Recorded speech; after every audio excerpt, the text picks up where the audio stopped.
Hello, I'm Glenn Creswell. This is a book review on the book Tell to Win, Connect, Persuade, and Triumph with the Hidden Power of Story by Peter Guber. Peter Guber's qualifications include an education from Syracuse University. He has a law degree and an MBA degree. Some of his resume highlights include he was the CEO of Columbia Pictures and of Sony Pictures. He also had an independent career as a business person himself, where he produced several movies. As far as awards, he is associated with 50 Academy Award nominations for films in which he was either the producer or the executive producer. The purpose of the book is to both educate and inspire the reader, educate the reader on the benefits of storytelling and how that relates to achieving your goals, to inspire the reader to also use these storytelling skills to unite people for the initiatives and goals which they might be trying to achieve. The targeted audience is essentially for business executives who wish to become better at communicating strategic messages through the use of storytelling. And this book was written as to how it has helped well-known leaders in entertainment and politics and business and sports, but it's tailored for business executives. But if you're willing to glean the lessons, they're easily adapted to fit healthcare managers and leaders. And in the following slide, I'll tell you kind of how I came about a story that kind of made me choose this book. So sometime in the late 90s, I was an ICU nurse and was working nights, and I was taking care of open heart surgeries, like the night after their surgery.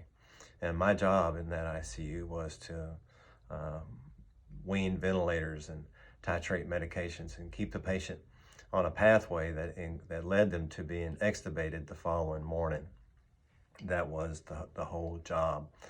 And so one particular night, I was taking care of a woman who was very anxious but also very awake. And on the last visitation, her family brought in a Bible. And they told me that, hey, if I would read this Bible to this lady, that it would provide her with some solace and comfort. And in my baby nurse way, I told them that I would make sure that I did that, if I had time. Well, sure enough, the woman was proven to be a handful to keep on the clinical pathway to extubation in the following morning. And I looked and saw the Bible on the bedside table. And so I took time from doing what I would typically do as an ICU nurse, and I sat at her bedside and I read her some passages out of the Bible. I was really surprised that the response to this reading that this woman experienced. She calmed down. She was much less anxious, and it was much easier for me to keep her on this clinical pathway. So much so that I read of the Bible several times that night, and I was able to keep her on the clinical pathway, and she was extubated the next day. And in typical fashion, I was off for several days, and I really never saw this woman again until years later. And so years later, time had moved on. I had moved on. I was managing home healthcare offices, and this home healthcare office, in my position as the director there, one of the things I did was I provided like oversight in the way of in-home visits. So I would go and just check up and see how we were doing as an organization.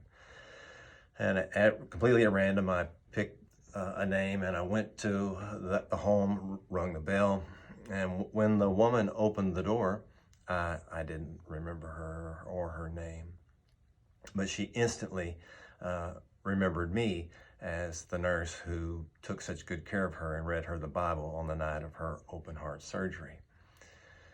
I don't tell that story to pat myself on the back. I tell this story to emphasize the impact of a caring moment on a patient.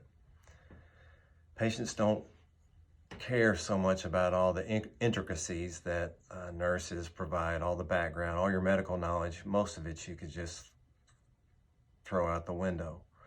But when you provide care that comes from the heart, that makes all the difference in the world to the patient, and that's what's important to them.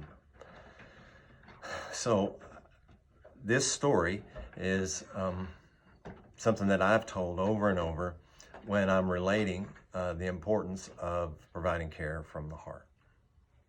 And this book just emphasized that point to me. So the strengths of this book are the credibility of the author. Mr. Gruber's obviously a very accomplished businessman, and he's experienced a great deal of success, and part of that he attributes to telling stories.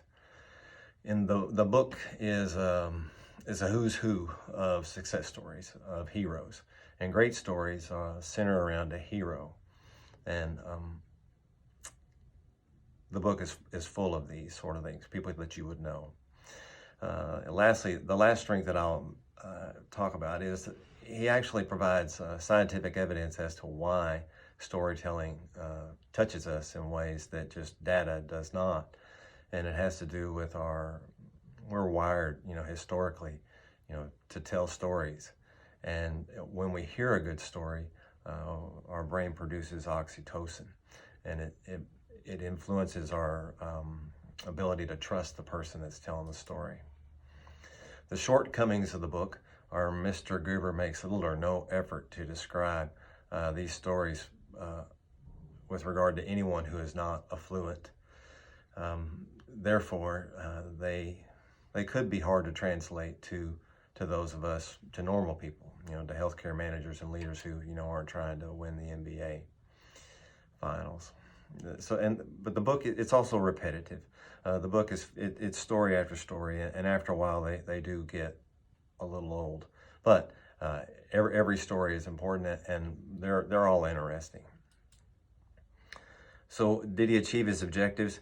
For the intended audience, I believe that he provides a compelling reason to use stories as you're trying to guide your organization with the use of strategic messaging. For a broader audience, people like maybe you and me, maybe not so much. Would I recommend the book? Absolutely yes. It's very entertaining, and I enjoyed the insight that the stories provided to people that I had only read about in books, and I enjoyed that. I hope you enjoyed this book review.